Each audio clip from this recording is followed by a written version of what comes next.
and welcome to another episode of Real Talk, Real Stories. My name is Advita Patel, and I'm one of the Asian Comms Network's co-founders. And every week we tune in with a guest to share their story and their career journey in the world of communications, marketing, journalism, and the creative industry. And today I have the privilege to be joined by the wonderful Gurvinder, who goes by Gurvi, right, Gurvinder? Is that correct? Yeah, that's right. Amazing. So Gurvinder is with me today. We're going to share we're going to have a good conversation, hopefully, with lots of her top tips and tactics on her career. And then if you have any questions for Gurvi or for myself or about the network, then please pop them in the comments, whether you're watching this on replay or you're watching us live. And if you are watching us live, then please do say hello in the comments. We always like to know who's watching us and tell us where you're from and all of that kind of stuff as well. We like to connect with you. So Gurvi, for those folks who don't know who you are, would you mind doing a short introduction? Yeah, so thank you so much, Advita, for inviting me to be part of this conversation, and it's a privilege to talk to you as well. So for those of you who don't know me, my full name is Gurvinder Bissessur.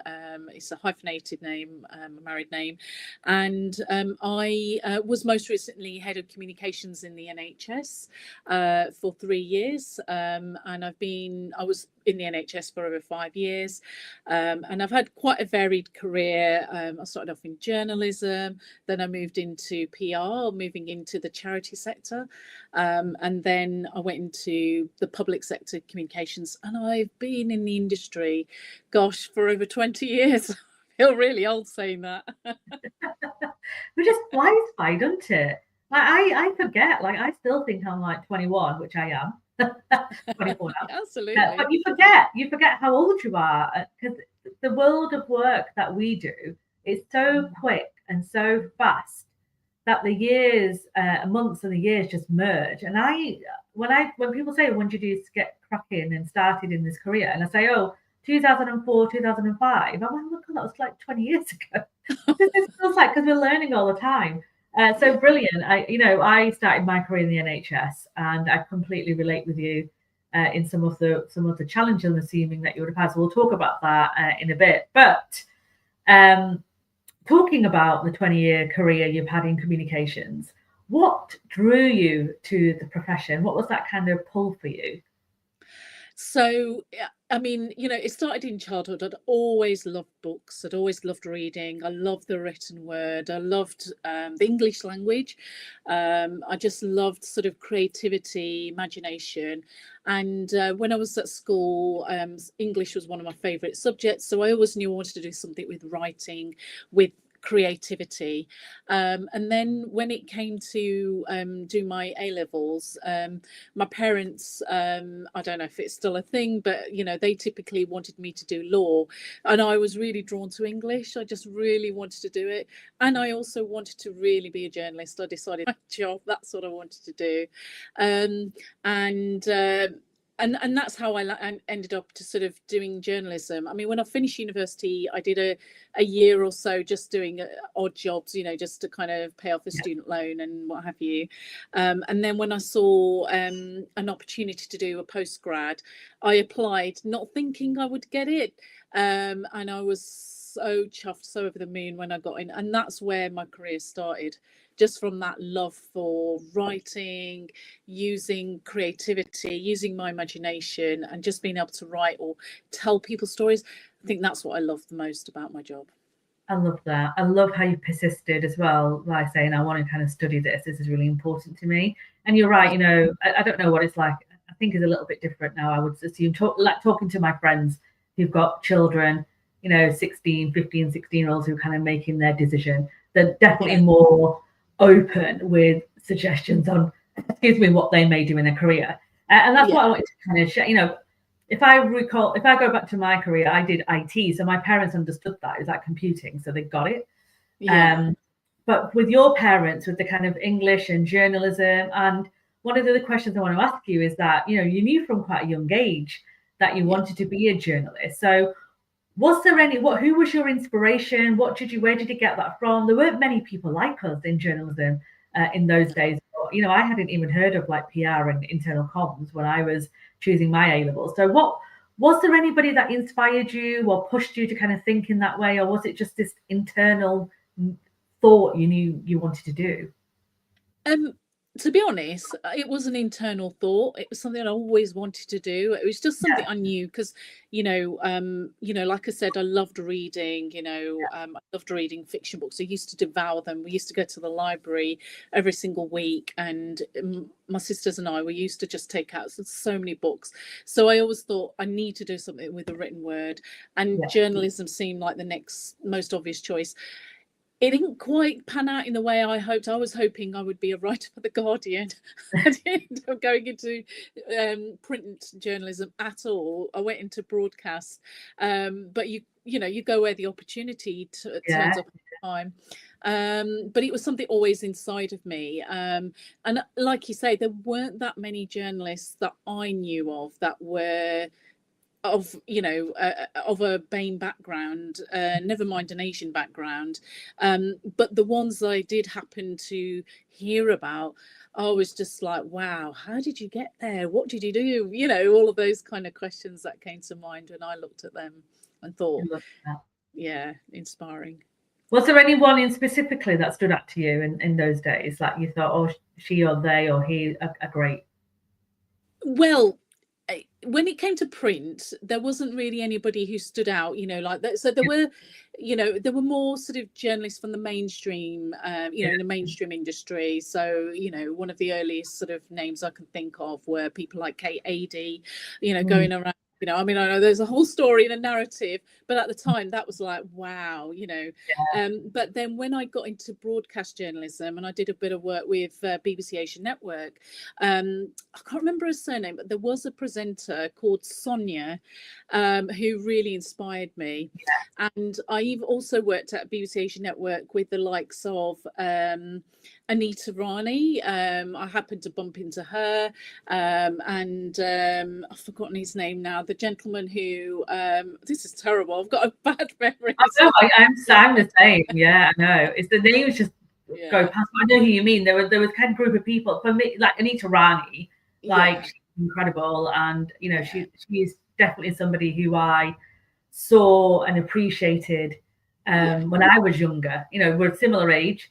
And she kind of made, coming out into the world of news, journalism, broadcasting. She was on the Asian Network, as she said. She was also on TV. So she's definitely someone that inspired me. The other person was Christian Gurumurthy. He was on the news round it was News Round, right, on BBC One. The children's. I think so. Yeah. Those, if you watched it, let us know in the comments what it was called. But he was the first. He was on that, and I remember seeing an Asian man reading the news, because there was obviously Trevor McDonald as a black man, and he was inspirational. But seeing like an Asian guy reading the news for children, because I used to watch BBC Children's TV when I got home from school, it was just that those kind of people are really inspiring. Connie Hook was the other one on Bleak. It's people like that really in the kind of British world. So if you're watching this internationally, these are kind of British Asians who at that time were really kind of leading the path on that. So looking back at your early career, so you did your English degree, you went and did your postgrad, you went into the world of career. Was there in the world of kind of comms and journalism, looking back, was there any shaped how you showed up at work? Did you feel you had to mask or change your identity in any way? Oh, that's a really difficult question, because what was really interesting was when I moved into broadcast journalism, I thought I had to speak with a flawless accent. So my regional accent, my local accent from the Black Country, I thought would never be sort of accepted. And as an Asian woman, if I'm honest, the only thing I probably felt like I needed to mask was my accent. Other than that, I just felt that, I should be myself and be my authentic self and turn up to work, because my passion just drove me a lot. It's sort of what drove me to turn up, find stories, report on them, try and do the best job I could. So I never felt this need to mask who I was. I think I felt that more in the corporate world. than I did in journalism. Because with journalism, your sort of, your main task is to try and build a rapport with people. You're going out to interview. You've got to, meet strangers. You've got to meet high-ranking officials to ordinary people on the street, and you've got to try and build a rapport with them. So you haven't got time to think about a mask or, not be anything other than yourself, because you need to deliver the story. I think the thing that stood out for me being a journalist of colour, and especially an Asian woman, is that I felt I had to, and this I think everybody can relate to, is I just felt I had to work twice as hard, really work twice as hard to get those stories, turn them into broadcast quality, and be the best I could be in order to feel like I had a place in that room. Yeah. And I can imagine that being fairly challenging as an Asian woman, because as you said, as a journalist, you have to build rapport quickly. You have to build trust quickly. People have to be willing to share their story with you in a way that, as you said, is high quality professional, that allows you to do that, at that level that you are expected to do it, or even more so. And we know, the world is full of bias. We all have a bias. And when you're working and living in a country where you're the minority, people instantly connect with connect through through likes, right? So if you're a white person generally feel a bit more trust than you would if someone's a bit different from you, and that's just how we're conditioned as people. And our ancestor time, where you were in communities and tribes ultimately. So I can imagine it being hard, especially in those days, right? In 20 years ago, where, as we said, there weren't many doing the job that you were doing. So you mentioned you went off to corporate world, so you left journalism and you headed into the corporate space. And you just said then, unlike the corporate world, you did feel the potentially though you had to shift a little bit in terms of how you presented yourself. Would you be able to share what that shift is, why you believe that shift had to happen for you to fit in or belong in the corporate space more than the journalism space? Well, I think, first thing is visibility. So there aren't many people, well, certainly there weren't many people of colour. So the first organisation I worked for was a veterinary charity. There weren't many people of colour there. I was probably the only person of colour within the team. I'm still amazed I got the job, to be honest, because, when you sort of see people in leadership roles that don't represent you, you tend to think that is, there's a certain sort of unwritten sort of unconscious bias and unwritten sort of language and sort of code that, your face has to look a certain way. You have to present in a certain way in order to feel like you're part of the sort of environment, to fit in. So I think, for example, working in, like I said, a team where I was the only person of colour, I definitely felt like the odd one out. And I felt that I needed to present in a certain way to feel like I had a seat at the table, to be part of a team, to add my voice, to do what I needed to do. I mean, when I first joined, I just sort of, I went in with my usual enthusiasm and motivation, to find stories, to get the coverage, and I went in almost like as a journalist with that kind of mentality. And I remember in my first sort of 6 weeks, I got some really good coverage for the charity, like first on BBC Breakfast and all of the BBC channels, because I'd used my initiative and I was proactive. And, I felt that was really something worth celebrating, because I take the initiative and use that opportunity. Because journalism, when you're trying to get PR, sometimes it happens in the most sort of inopportune way. You don't think about, it's got to be at this time with this date. It doesn't work like that. Media can be unpredictable. But I think the reaction from the people around me, professionals, was somewhat muted. And that's when I started to feel, this isn't quite what I thought it would be, because people were sort of questioning, was this the right time? Was it the right message? And, on one hand, they were delighted with the coverage, but then there were a lot of questions. And I did wonder if I had been white, would it have been a different outcome? Would it have been a different reaction? Yeah. And that's the thing, you know, there's a quote, a favorite quote that someone shared, and one of my favorite quotes is, "People want you to do well, but just not better than them." Yeah. And that that when someone shared that with me, I was like, oh my god, it was like a revolution. I was like, you're right. Yes. People do generally want you to do well. You know, wherever you go, you know, you get the support, you get the allyship, you get folks celebrating you. But when you nudge into potentially being better than them, that's when it becomes a bit uncomfortable. And Yeah. that's when you see those signs and symbols of, oh, was that right? Did she go above her station a bit? And then you get those kind of questions. And that's when you do feel it, right? We're all fairly, you know, we're all adults, you know, we understand relationships, especially in comms and PR. We're kind of, you know, it's our DNA, building relationships and having empathy. So you feel it. So you're right. I strongly believe in, you know, people do want you to do well, but just potentially not better than them. And that comes down to all sorts of different issues: jealousy, envy, whatever, you know, whatever you want to kind of tag it as. And we all face it. We all do it. We all kind of have that element. It's how you manage it. I think that's really important. How would you know, we spoke about you going and doing English and then going and doing postgrad and then working for places like BBC Asia Network and places like that. How did you navigate your ambition that you had in this space where we didn't see many folks like ourselves, against your kind of cultural and family expectations? You know, which your parents want you to go and do law. We're often compared to community folks, family members. You know, they're doing dentistry, they're doing chemistry, they're doing doctor. And then how did you manage that, your own ambition plus your family's expectations of who you should be? Yeah. So, you know, when I first, so it started even just before I went to university. I did do a year of law. I went and studied a year of LLB, you know, a university. So I did cave into that pressure, but I was so miserable. I hated it. Absolutely not my subject. So then I had to make the decision myself, and I had to sort of take a stand and say to my parents, no, I'm doing English. This is what I want to do. This is where my passion lies. And then when I went to, you know, my parents just accepted it. I think they were hugely disappointed, but they accepted that it was my life and it was my decision. And I was determined to forge ahead. I was determined because I knew I wanted to do so. I knew what I was capable of.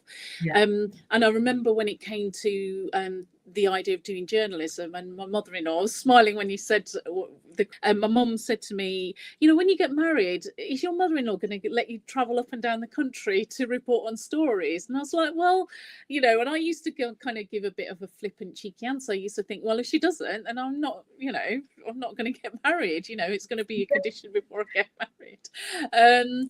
But, you know, to be honest, navigating the ambition, I mean, I think there was probably a little bit of navigation in terms of, you know, it might have sort of maybe restricted some of the things I put myself forward for. You know, I used to think, you know, it kind of puts an invisible sort of barrier almost in a way mentally sometimes when you face those kind of cultural pressures and family pressures, because you do sometimes think, oh, should I go for that? Because will that be acceptable in the community? Will it mean I step too far in the community? Because, you know, there was still part of me that still wants to be very much part of the community. You know, we all want that feeling of belonging, don't we? And but then there was also part of me was like, I really want to do this. This is really where I want to be. So it's a constant sort of battle, I think, like constant balancing act. And one of the things that I did right from the beginning, from the get-go, you know, is I always went for variety and diversity. I never sort of went for a permanent role and stayed in one organisation. I did freelance, so I used to pick up freelance shifts, you know, and I was in a fortunate position at the time as a journalist that there were plenty of freelance opportunities. So I was able to work for a variety of stations and even TV. So I did Midlands Today, Asian Live, Radio 4, and then, you know, working for local radio stations, which I absolutely loved. And that way I was able to sort of fulfill some of my ambition, but also at the same time, you know, because they were freelance, I could pick and choose shifts. So I was just able to manage and navigate it that way. So I think that's how I sort of managed it. I think when I moved into PR, I think my parents breathed a sigh of relief in a way, because it felt like that this is more like the kind of job they envisaged for me. You know, but it still allowed me to express my creativity and just move a different sector in a different direction. Yeah. So interesting, isn't it, what you mentioned about, will your mother-in-law allow you to do that? That's the kind of and there's no and I would say to folks when I describe like cultural nuances and cultural behaviors in our communities, there's never any malicious intent behind it generally. Obviously there are issues in certain parts, but generally it's your parents have been taught that way when they were growing up, right? I know my mum was brought up in that way, and luckily she learned, actually this isn't how I want my daughters to grow up, really. So she kind of really was quite a pioneer in our lives in making sure that we stood on our own 2 feet and didn't take no for an answer, really. It's always kind of that determination. But there is this generational trauma that we don't often talk about as South Asian women, and our want and truly accepted in our own communities and wanting to be part of the culture, but also having this ambition, to your point, of traveling and meeting different people and growing in our career and developing and moving forward. But to your point, caring for, we spoke about it, didn't we, just very briefly before we went live, about caring as being the main caregiver for sometimes our parents who are getting older, or other aunties and uncles. It's an extended family. It's never just that kind of nuclear family where it's parents and you and your siblings. It's like parents, siblings, cousins, aunties, uncles, extended. Everybody plays a part. It's just not you and your family. You're trained and brought up to look after everybody, especially as a girl and a daughter. You're caring for everyone. So that takes a lot of emotional turmoil that I don't think we talk about it, Gubby, as much as we should be talking about it. And maybe it's something we bring into next year in part of Asian Comms Network, to kind of talk about some of the pressures outside of our own family, but the extended pressures we have as well. So thank you for sharing that. When you think about your we've kind of spoken about your career and you shift into PR from journalism. What has been that kind of toughest moment for you in your career? And how did you kind of get through it? What support did you have around you to get through that tough moment? So I think, some of my most challenging moments definitely has been sort of, for example, in journalism, because as much as I wanted to be a journalist, there was still a part of me that it might have been a cultural thing. It might be also partly my personality. I wasn't very comfortable sort of being in the spotlight. And I remember my first sort of, request to go on camera for TV. I was very happy working behind the scenes, sort of, working away quietly. I was the early morning producer on Midlands Today, and I was asked to go on camera and report on a breaking news story. That really pushed me out of my comfort zone. This career moment, but it really pushed me out of that comfort zone and put me into a situation where I had to do it, in order to sort of deliver the story. But I do remember, despite the expectations of my parents, when I appeared on camera and I reported back to them, I said, I'm going to be on TV and, I'm going to be late and I'm doing this. They were so proud, they were like, oh my gosh, you're going to be on TV. I mean, it was just a one-off, but they were so proud because they were like, she's going to be on camera. This is what she does. You can see. And they shared that news, with everyone in our family and our network. And so that kind of like, even though it was quite a difficult moment, it was really rewarding as well. I think for the first time my parents could actually see what I do and how that translates, and they could then feel pride. And I've been really lucky though with my parents, I think, in the sense that they've accepted my choices. However much they may have wanted me to follow a certain career path, they have accepted my choices. And I know I'm very fortunate in that, because not every family is like that. Not every parent will accept, and still, even if a child goes on to achieve success, they don't always support those choices. But my parents have fully embraced my career path and have been really proud of me.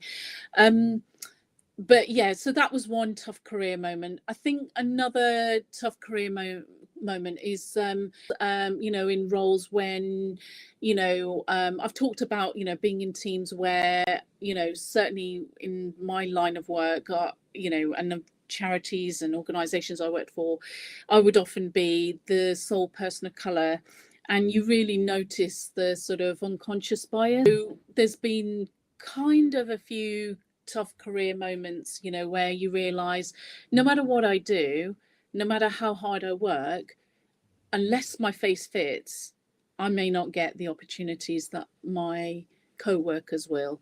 In those have been quite difficult moments, but I've always thought I'm not going to let that hold me back. If that organization, you know, I always try and bring my most authentic self to work, and if that organization doesn't see that, then, you know, I will move, you know, and I'll look for an opportunity elsewhere and to keep driving and moving forward. So I think those are kind of like a couple of things that stand out for me in that career journey as I've navigated the world. I think a lot of folks watching will probably relate with that, you know, that kind of challenge. And it's, you know, that where you're kind of pushed out your comfort zone and taking that opportunity and seeing the reaction from loved ones and family where you've done that, and then going into spaces where your face doesn't fit, right? Aggressions, as I call them, because I think micro and macro have the same impact, and how you navigate around that. So if somebody is watching and is going through a bit of a tough time, you know, they've witnessed and experienced certain behaviors, and they don't know what to do, what advice would you share with them? I would always say, hold your head up high, know your worth, know your values, know your strengths. You have huge amount to give. Never let that grind you down, never let that affect you or impact you negatively.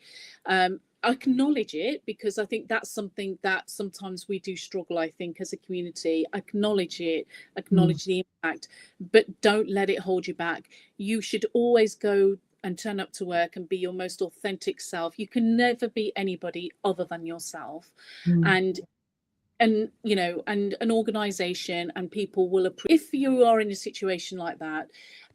You know, sometimes it can be helpful. You know, sometimes I've had conversations with people. I remember one of my toughest jobs was working as a trainee journalist in I won't say the newsroom, but it was as a trainee journalist. It was one of my first roles in journalism. And I remember it was not long after 9/11. And one of the news editors, I'd asked where the bathroom was. And one of the news editors had said to me, so long as you're not planning to plant a bomb.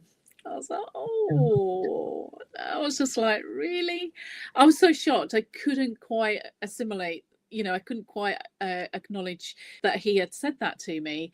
And I felt this kind of, you know, post 9/11, the stories that people were sort of wanting to report on, you know, the whole kind of story around, you know, Muslim communities being closed. And I remember, you know, thinking, you know, I was asked to go to this community in Dudley to report on an investigation, and I just remember, you know, thinking this is really annoying me. I went and spoke to one of the news editors, like, you know, because I think there's also part of me that, you know, when you start out in your career, you're quite afraid to speak up and use your voice.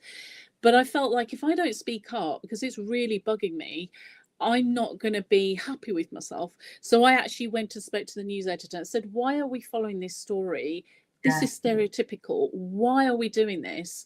And I said, you do this all the time. Every time a story like this comes in, you follow this story and you go in a certain direction and the story takes a certain angle. And that was the first time I'd ever spoken up in that way. And the news editor looked, and he didn't say anything for a few minutes. And then he said to me, why have you never said this before? And I thought, oh, that wasn't the reaction I was expecting. Yeah. Oh my God, that's amazing. And that's the thing, right?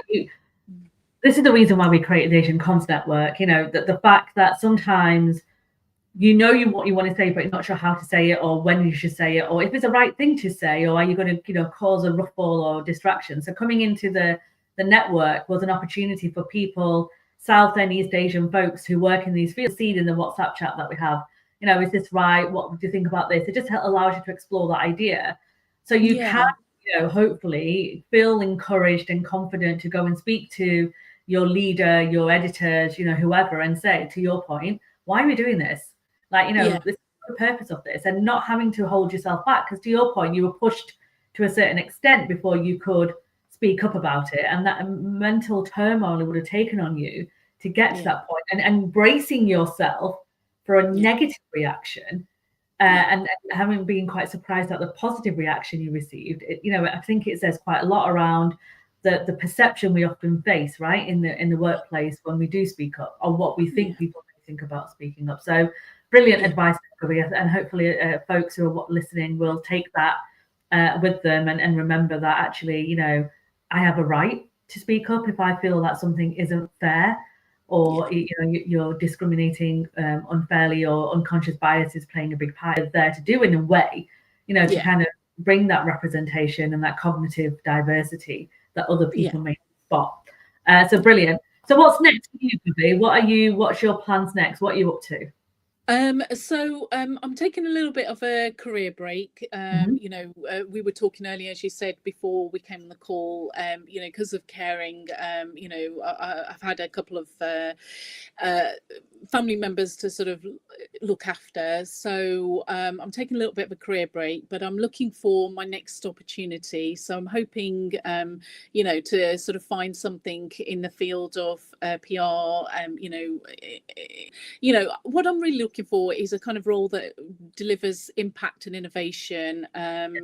So that's kind of where I'm looking to do. And also at the same time, I'm also exploring the idea of a consultancy in terms of looking at, the team that I had with me when I was last in the NHS. We were an incredibly diverse team, and I think that there's huge untapped potential within the team, to PR and comms. We were such a diverse team, and I remember, again, the last organisation I worked for, there's not that many people of colour, but I do remember somebody from outside looking at our team and said, "Gosh, you guys get on so well. What is your secret?"